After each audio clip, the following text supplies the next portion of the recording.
සියලුම ගෞරවයත් මහිමයත් ප්‍රශංසාවත් ත්‍රියේක දෙවියන් වහන්සේටම පමණක් දෙමින් අදත් සන්ධ්‍යාමනය කිරීම සමග එක්සිත් වෙමු.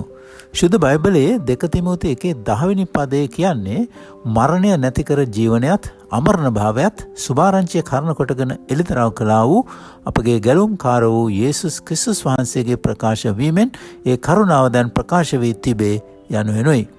සත්‍යය නම් ක්‍රිස්තුස් වහන්සේ පිළිබඳ සුභාරංචිය තවමත් බොහෝ සෙනඟ අසා නැති බවයි. එසේත් නැත්නම් මුලින් කිව් පදයට අනුව ඔවුන්ට මරණය නැති කර ජීවනයත් අමරණ භාවයත් සුභාරංචිය කරන කොටගෙන එළිදරව් වී නැති බවයි. සමහරු සුභාරංචිය අසා විශ්වාස කළත් ජීවිත වනාන්තරයේ ඔවුන්ගේ ශක්තියෙන් ජීවත් වීමට උත්සාහ කරමින් තවමත් පරාජිත ජීවිත ගත කරමින් සිටිනවා.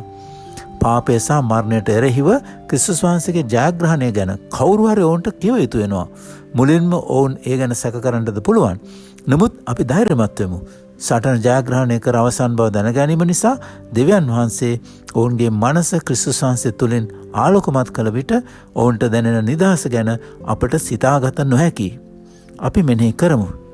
සුභාරංචිය ප්‍රකාශ කිරීම සඳහා දෙවියන් වහන්සේ අරින දොරවල් ගැන කල්පනාවෙන් සිටිමු. අපි යාඥා කරමු. ප්‍රේමණීය දෙවියන් වහන්සේ අන්නයට සවන් දීම සහ ඔබ වහන්සේ කර ඇති දේ ගැන ඔවුන් සමග බෙදා ගැනීම සඳහා විවෘත හදවතක් තබා ගැනීමට අපට උපකාර කළ මැනව. ආමෙන්.